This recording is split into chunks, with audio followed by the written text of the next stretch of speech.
Shalom jemaat yang dikasihi oleh Tuhan. Saya berdoa semua dalam keadaan baik-baik saja dan sehat-sehat saja. Saya akan membawakan firman dengan tema bebas dari ketakutan atau kekhawatiran. Kenapa saudara? Karena keadaan hari-hari ini membuat banyak anak-anak Tuhan yang hidupnya dicekam oleh ketakutan, yang hidupnya dicekam oleh kekhawatiran. Karena COVID-19 saudara, yang berdampak kepada ekonomi saudara. Ya. Ada saudara jemaat yang berkata kepada saya, Pak, saya takut karena saya akan di PHK. Gimana Pak? Ada juga mereka yang berkata, saya takut dengan pekerjaan saya. Ada juga yang berkata, saya takut dengan bisnis saya. Gimana nanti Pak? Ada juga yang berkata, takut Pak, investasi saya rugi. Dan ada juga jemaat yang takut masa depannya bagaimana. Orang biasa melihat kita kelihatannya seperti tidak ada apa-apa. Tapi secara hati, saudara, mungkin mereka sedang dicekam oleh ketakutan dan kekhawatiran. Hidup adalah sebuah peperangan, saudara. Ketika kita mengalami keadaan hari-hari ini yang tidak baik, situasi hari-hari ini tidak baik, ada pesan Tuhan bagi saya dan saudara, yaitu jangan takut.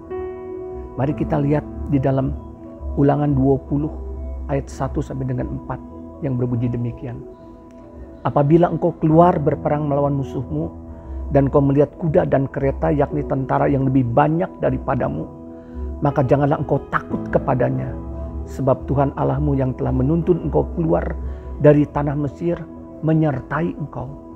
Apabila kamu menghadapi pertempuran, maka seorang imam harus tampil ke depan dan berbicara kepada rakyat dengan berkata kepada mereka, dengarlah hai orang Israel, kamu sekarang menghadapi pertempuran melawan musuhmu. Janganlah lemah hatimu, janganlah takut, janganlah gentar, janganlah gemetar karena mereka. Sebab Tuhan Allahmu, dialah yang berjalan menyertai kamu untuk berperang bagi kamu melawan musuhmu dengan maksud memberikan kemenangan kepadamu.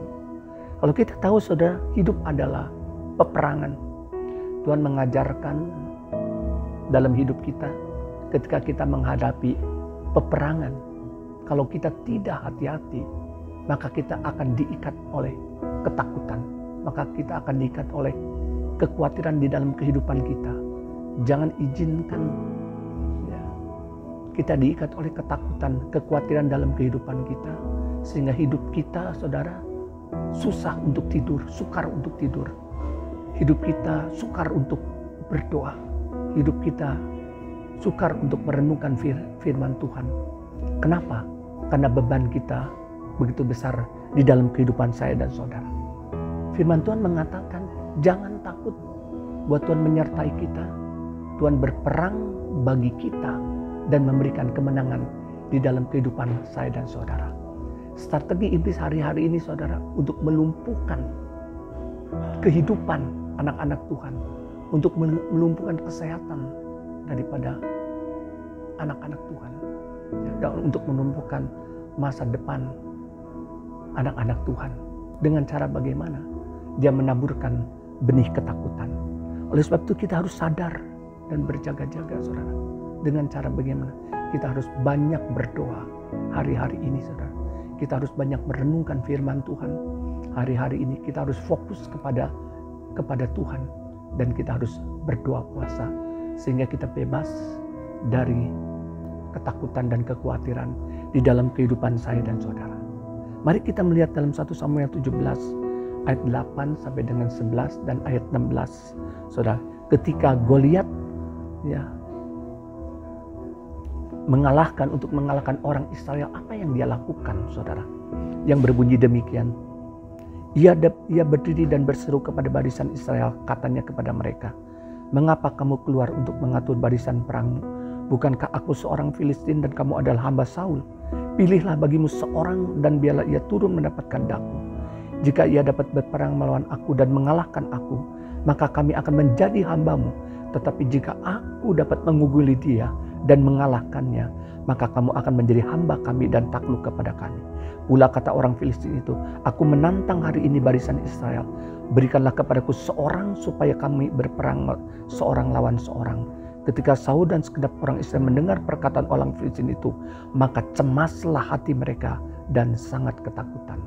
Ayat 16 mengatakan, orang Filistin itu maju mendekat pada pagi hari dan pada petang hari, demikianlah ia tampil ke depan 40 hari lamanya.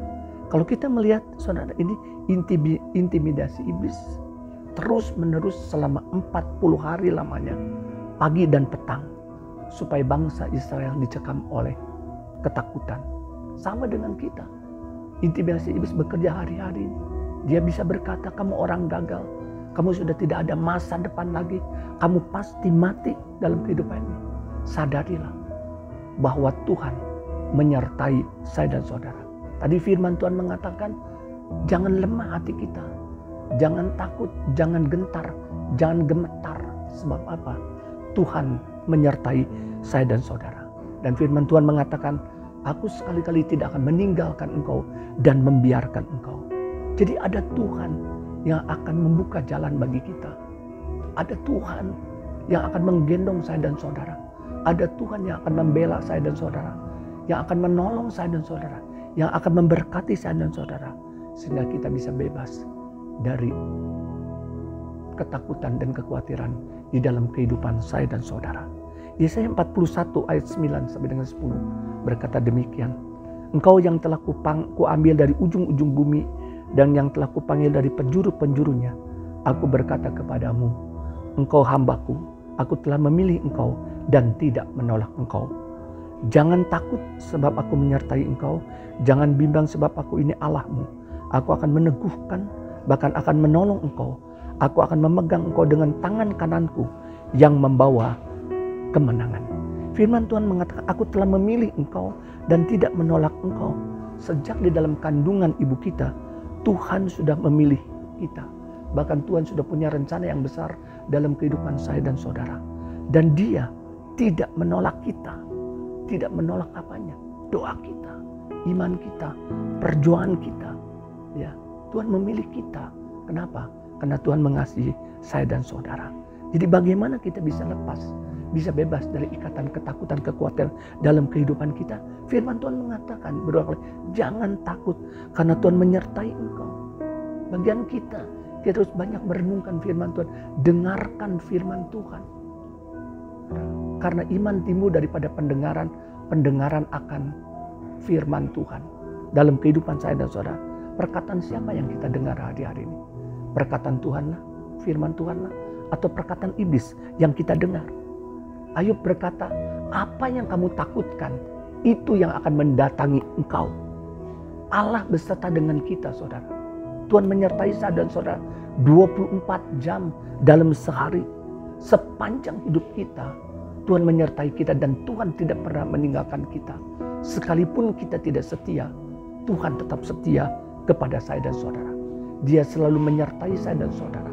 Oleh sebab itu saudara, Immanuel artinya Tuhan beserta dengan kita. Pada suatu hari saudara, Raja Nebukadnezar, dia membuat patung saudara yang begitu besar. Dan semua orang harus menyembah patung itu. Kalau mereka tidak menyembah patung itu, maka dia akan dilemparkan ke dapur api. Ada 3 orang yang tidak mau menyembah patung itu, yaitu Sadraq, Mesakh, dan Abednego. Dan Raja Nebukadnezar sudah mendatangi dia supaya dia menyembah patung itu. Patung yang dibuat oleh Nebukadnezar. Tapi Sadraq, Mesakh, Abednego mengatakan, saudara, ya, Tuhan akan menolong aku. Tapi sekalipun Tuhan tidak menolong aku tidak akan menyembah patung Tuanku. Akhirnya saudara, perapian dipanaskan 7 kali lipat saudara. Dan mereka dilemparkan ke dapur api. Tapi setelah itu saudara, kita melihat bahwa mereka tidak mati. Mereka tidak terbakar. Mereka tidak hangus. Baik rambutnya juga bau hangus tidak ada. Bau jubahnya juga tidak berbau hangus. Ada penyertaan Tuhan. Ada perlindungan yang daripada Tuhan. Penyertaan Tuhan tidak menyingkirkan kita dari masalah persoalan, dari badai, dari bahaya. Tapi penyertaan Tuhan, saudara, membuat saya dan saudara bisa melewati masalah persoalan, badai di dalam kehidupan saya dan saudara. Yang kedua, saudara, Immanuel artinya berarti Tuhan di dalam kita. 1 Korintus 3 ayat 16 mengatakan, tidak tahukah kamu bahwa kamu adalah bait Allah dan roh Allah diam di dalam kamu. Jadi ada satu pribadi yang luar biasa dalam kehidupan saya dan saudara. Ada satu pribadi yang dahsyat dalam kehidupan saya dan saudara, yaitu namanya Roh Kudus. Tuhan yang dahsyat itu, Tuhan yang luar biasa itu ada di dalam kehidupan saya dan saudara. Dan dia memutuskan untuk diam di dalam kehidupan saya dan saudara dan menyertai saya dan saudara selama-lamanya. Bukan 1 tahun, 5 tahun, tapi selama-lamanya. Yaitu siapa? Roh Kudus. Dia penolong kita, dia penghibur kita, dia yang akan mengingatkan tentang perkataan Yesus dalam kehidupan saya dan saudara. Oleh sebab itu hidup kita harus dipimpin oleh Roh Kudus, saudara. Ya, kita adalah manusia roh, saudara. Kita harus aktifkan roh kita, saudara. Kenapa Paulus bisa kuat di dalam pelayanan? Sekalipun dia banyak penderitaan di dalam kehidupannya, keluar masuk penjara, dilempari batu. Bahkan dia berkata, segala perkara dapat kutanggung di dalam Dia yang memberikan kekuatan kepadaku. Karena Paulus mengaktifkan rohnya, saudara. Sehingga dia kuat di dalam pelayanannya, di dalam kehidupannya. Paulus, saudara. Bahkan dia katakan, aku berbahasa roh lebih daripada semua orang. Immanuel yang ketiga artinya Tuhan di pihak kita. Roma 8 ayat 31 mengatakan, sebab itu apakah yang akan kita katakan tentang semuanya itu? Jika Allah di pihak kita, siapakah yang akan melawan kita? Kalau Tuhan di pihak kita, siapa yang akan melawan kita? Maka ada kemenangan di dalam kehidupan saya dan saudara. Tuhan beserta dengan kita, saudara. Tuhan ada di dalam kita. Tuhan ada di pihak kita. Saya dan saudara harus menyadari bahwa ada penyertaan Tuhan yang luar biasa di dalam kehidupan saya dan saudara. Sehingga saya dan saudara tidak akan dicekam ketakutan. Tidak akan dicekam oleh kekhawatiran. Kita harus banyak berdoa hari-hari ini, saudara. Merenungkan firman Tuhan, saudara. Fokus bukan kepada keadaan hari-hari ini. Fokus kepada Tuhan. Dan kita harus berpuasa juga, saudara. Maka kita akan melihat, saudara, Tuhan akan menyertai saya dan saudara. Tuhan akan memberikan kemenangan di dalam kehidupan saya dan saudara. Karena Tuhan yang berperang bagi saya dan saudara di dalam kehidupan ini. Sehingga kita bebas dari ketakutan, kekhawatiran yang sedang terjadi hari-hari ini. Tuhan memberkati kita semua.